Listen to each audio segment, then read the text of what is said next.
and gentlemen, and welcome to this week's Let's Talk Dairy. So today I'm going to just, I suppose, a bit of a recap, could say a couple of weeks late really, in talking about this maybe, but reduced crude protein diets have become a requirement under derogation. And I suppose I'm just going to go through the rationale for that decision by the department as to whether that's going to have implications for people. And I suppose just maybe even for people that aren't in derogation, we'll say there's benefits maybe to doing this as well. So I suppose just to allay concerns, I know of a couple of cases where people have had derogation inspections for last year and have been caught out basically by the fact that they haven't fed the right protein level and are potentially going to be excluded from derogation, which is going to have financial implications for them. So for the sake of getting the right ration ordered or making sure that the right ration is ordered, we could alleviate a few concerns maybe that people have.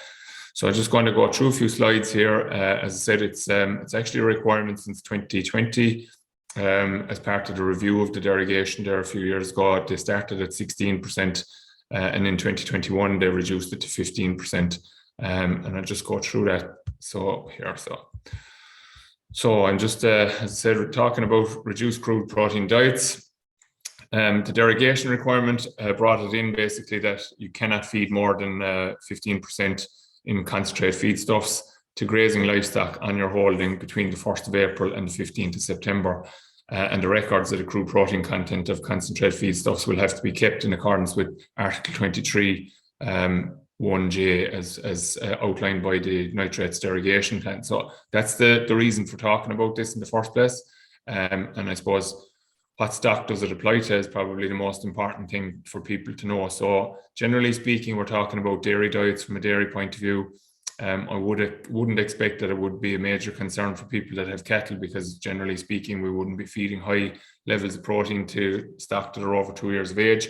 And the rationale for that actually carries through to the dairy side as well to a certain extent. So all bovines that are greater than 2 years of age cannot be fed anything that's greater than 15% protein, crude protein, from the 1st of April through to the 15th of September during the year. Livestock that are younger than that are not affected by it. So we'll say many people would be on maybe 16-17% crude protein in dairy calf rations, we'll say, for what they'd be feeding to 0 to 1 stock. And that's okay if that is the case. Again, there's probably an argument that we can look at here in a minute as to whether that's necessarily justified or not even. So just on the ticking the boxes, I suppose, in terms of what records are required. So I suppose it's important to point out that for every rule that ever existed, there's an exemption. And the exception to the rule in relation to this high crude protein is that there are occasions, 2018 would be an example of it, where we would be able to justify feeding higher levels of protein during that main grazing season. So the reality of it is that we are bound by that regulation to feed less than 15% or less from the 1st of April through to the 15th of September, unless there are some circumstances. And that may vary. 2018 was the drought year, obviously, as many people will remember. And we needed higher levels of protein because grass protein just went through the floor because of drought, stress, etc. However, that can actually impact different areas of the country at different stages. So if there is a justification for to include higher level of protein at some point in time, an appropriate advisor is allowed to justify and certify that. So an appropriate advisor will be myself, maybe as a Teagasc advisor, or generally speaking, you're going to be talking about feed millers. So your nutritionists that are working for the feed companies, they're going to maybe do some analysis, or there will be some information coming back from us, maybe saying that grass protein has dropped off quite significantly in area due to drought stress. And as a result, crude proteins in the diet are gone below the required level. So roughly speaking, we're talking, generally speaking, I'd say 15% is the dietary requirement for the dairy cow. It can be up to 17%.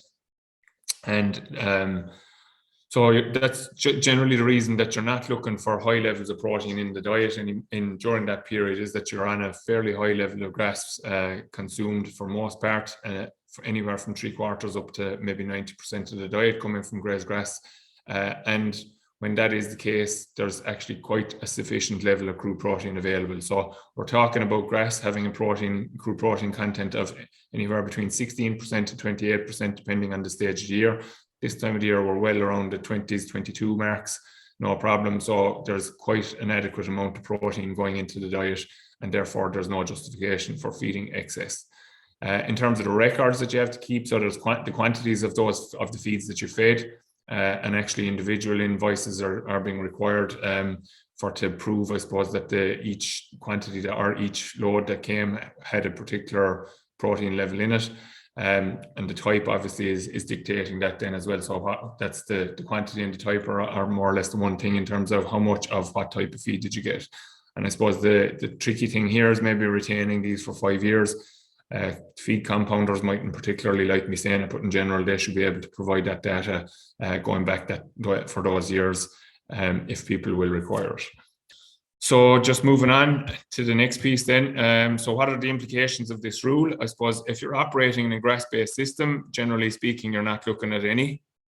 Because, as I said, unless there are circumstances that are going to create a situation where grass proteins do drop very low, we're not going to have an issue with protein levels in the diets throughout that main grazing season. In fact, it could actually be a benefit to you. Initially, I suppose you will all be aware that there's a variation in cost when we go from 14% to 16% to 18%, as kind of the old standards used to be, in terms of even the 20% protein diets that some people often can be using in the springtime. And that obviously affects, we're generally looking at higher quality proteins in that scenario in terms of your soybean meals, which God only knows what price they are at the moment. I haven't checked them there in the last couple of days, but dairy diets are costing anywhere up to $450, $460 a ton at the moment for some of the, depending on what ingredients are included. And generally speaking, they're floating around $400 to $410, I think. So if we increase protein content there, that's going to add to the cost per ton as well. And the justification for that then is questionable. The big thing, I suppose, and it's something that I've often said to groups that I deal with myself, is that you have to realize that if an animal can't digest the protein, they actually have to dispose of it. And where it gets disposed is in the urine and the dung. And you'll see it in the form of the urine in particular, more so than the dung. I suppose you see it in the dung patches as well, but urine patches get very, very heavily loaded with nitrogen that's broken down out of protein and passed out. And that causes the refusal then of grass as a result of, we'll say, very, very almost overloaded with protein. And we see it sometimes as well when we get fertilizer uptake after dry spells and cows start to get a bit unsettled with grass. It's just nitrogen coming into the grass basically, and they're just a bit unsettled as a result of it. So actually there's a big energy cost associated with the breakdown of protein, which is known as deamination of protein, right? And where the deamination process is taking place, if we're putting in too much protein into the diet, we're causing the animals to have to break this down, and it has to send partition energy to the liver and to process the protein in there, to put it into the urine and pass it out in both the urine and the dung. And as a result, that's actually drawing away from the energy level that's available for milk production or milk protein production as well. So the advantage, in fact, you could actually argue that because of grass proteins being the way that they are, that there's too much protein in the diet anyway, and that there is somewhat of a cost associated with the breakdown of that. And even we may be surprised to think that it could transpire that lower levels of nitrogen being applied at grassland level will actually feed back to this to a certain extent as well. There won't be that excess of protein necessarily in the grass. That's not to say that there'll be a lack of protein in the grass, but that there'll be a more balanced level of energy relative to protein in grass, and that what you're feeding then is going to complement that in terms of energy content. And we'll actually be able to get a benefit from it from the point of view of the lower requirement for energy to break down protein will mean that there's more energy available for cows to either keep their body condition, which is probably the main thing that we would see where high protein diets are fed, is that cows milk very, very hard and they lose body condition because they're stripping their fat reserves in order to try to support this to a certain extent. And the other thing is that we might actually see an increase in milk production because we're no longer breaking down this protein, and that energy is now available to the cow to use for the conversion of milk protein into protein into milk protein. So just to summarize, very short one today. Derogation requires that you feed 15% crude protein diet or less from the 1st of April to the 15th of September each year. You must retain the records for 5 years. You can feed higher crude protein if justification for doing so and certified. So you can't just decide yourself that you need to go with higher protein. It'll have to be certified by an appropriate person or an appropriate advisor. I suppose the reason for this being brought in under derogation, and many people have complained about some of these things, I suppose, in terms of the derogation being used in relation to nitrates, in relation to greenhouse gas emissions, etc. But look, there are positives out of this for all, and water quality is a big issue for everybody, and this is going to contribute to water quality as well. So around 1% reduction in the crude protein percentage of dairy diets could potentially reduce nitrogen excretions by 1%. How does that matter? We might be asking. So as I said, going through that deamination process, our protein being, our N of our protein being passed out in the dung and the urine, that's contributing to basically increasing the nitrogen surplus. So if we think about it, we buy nitrogen fertilizer, we buy feed with crude protein in it. That's the nitrogen coming onto the farm. What goes out of the farm then is what we sell in the form of meat and milk, milk in particular for dairy farms, obviously. And the nitrogen surplus that exists is the difference between what came in and what went out. And in general, when we look at the high levels, we'll say higher levels of nitrogen usage on farms and high levels of feeding and crude protein feeding, we generally see that nitrogen surplus, there's not generally, it is, the nitrogen surplus is going to be higher on those farms. And the implication for that is that there's a greater level of nitrogen now floating around in the soil because the fertilizer is being sprayed, the dung and the urine has been passed through the animal, the slurry maybe might have a slightly higher level of nitrogen in it as well then as a result of that. And as a result, the nitrogen that's available to be leached out of the soil subsequently and move into the water bodies around our farms and localities is increased. So reducing that N surplus is coming by two ways in under the derogation, we'll say, as it exists now. So our 10% reduction in fertilizer is going to mean that we have less fertilizer to spread, as you well know, and that means that there'll be less nitrogen surplus on the farm. The reduction in the crude protein in the diet then as well is meaning that, again, we're reducing the N inputs into the farm, so what's coming in the gate, it doesn't impact. None of this should impact on the output in terms of the milk protein that's sold off or the body weight that's sold off in a cattle situation or even cull cow situation. And this would mean that our N surplus will reduce, and this should contribute to reducing the volume of nitrogen that could potentially move into water bodies.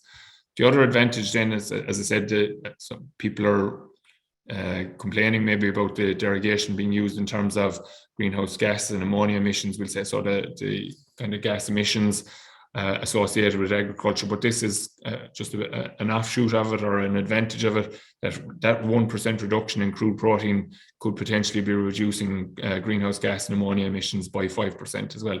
So like if we take it that we have moved from 16 to 15, that means that we're getting that 1% and 5%. If we move from 15 to 14, which there probably isn't any major difference in terms of what cows are going to do on foot of that. And in fact, there are people operating with 13% protein diets quite comfortably.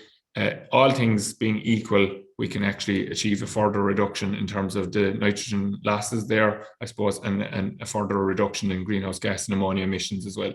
So it's a positive move. To summarize it, I suppose, for people that maybe have been operating at the 16% diet, maybe all through the summers in the past, of which there were many. Don't think there were too many probably operating at 18s, but there has been probably a tendency for people to try to buy higher protein diets in the belief that it's going to give them more milk.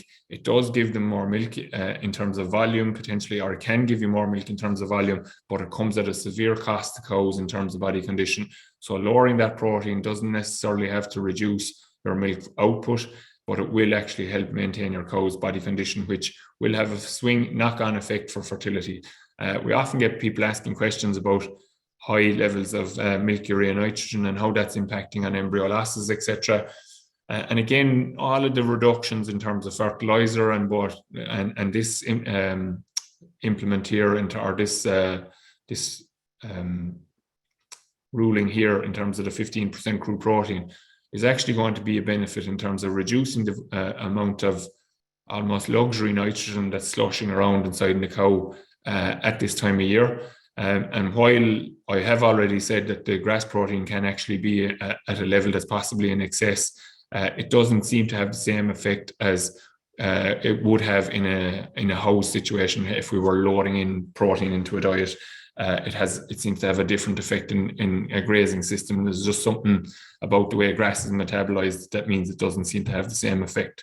So in general, I suppose to just summarize that ruling, it's a we have high crude protein in grass throughout the period that we're required not to feed higher than the 15%. So it shouldn't be a concern for people to be worried about, or not to be worried about this at all. In fact, it is probably a positive move for both you and your stock. So it's an advantage to the pocket in terms of reducing the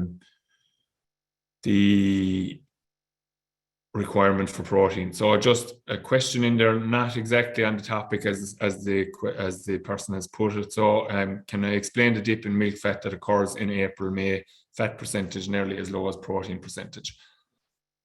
Maybe it's a topic for next week. You could argue. But I'll deal with it here. It's common enough occurrence. We'll say we get that dip in milk fat as we move into second round.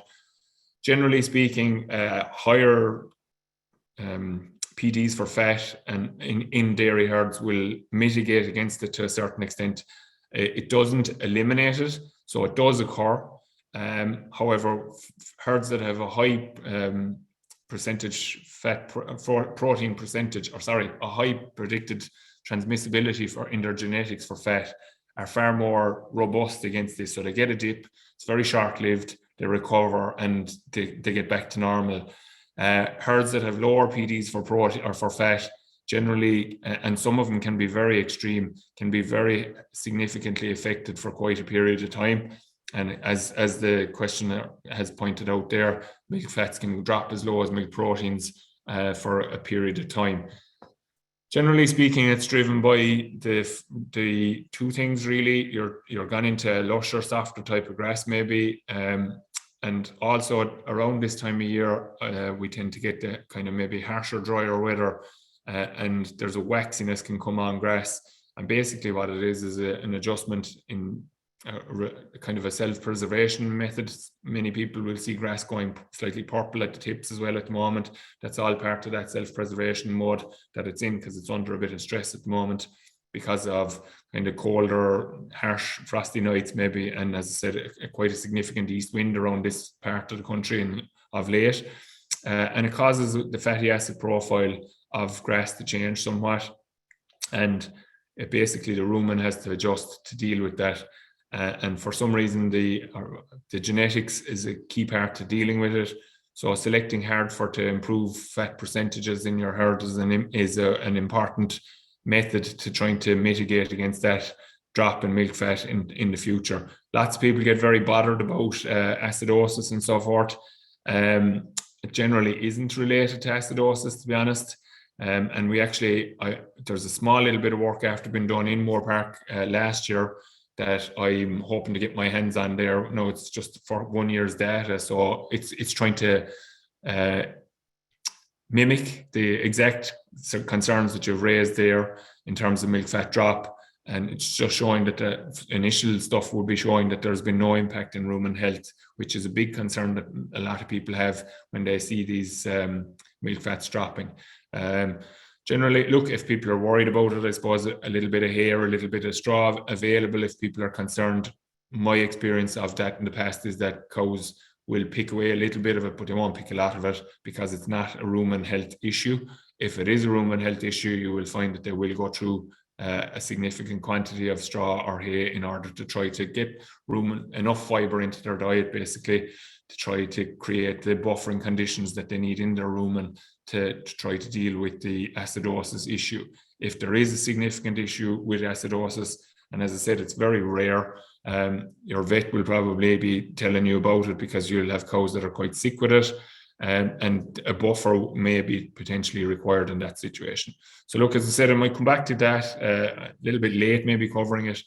I'll see if I can get it in for next week, actually, if I can get that piece of work and go through it there, just because it's as one guy described it yesterday, April has been a long pull, and I think it's been that kind of a tricky April in terms of milk fats. And again, that group yesterday, their milk fats were dipping below 4s, which is probably the first group that I come across that had been running into that kind of issue in the last couple of weeks, really. So just, as I said, I'll try and pick that up next week. I was looking at maybe doing a little bit of dairy beef stuff next week, but we might leave that go to the following week. So we'll pick up on that next week if I can. And thanks for tuning in today. I hope you got benefit of that. No concern in relation to feeding lower crude protein diets.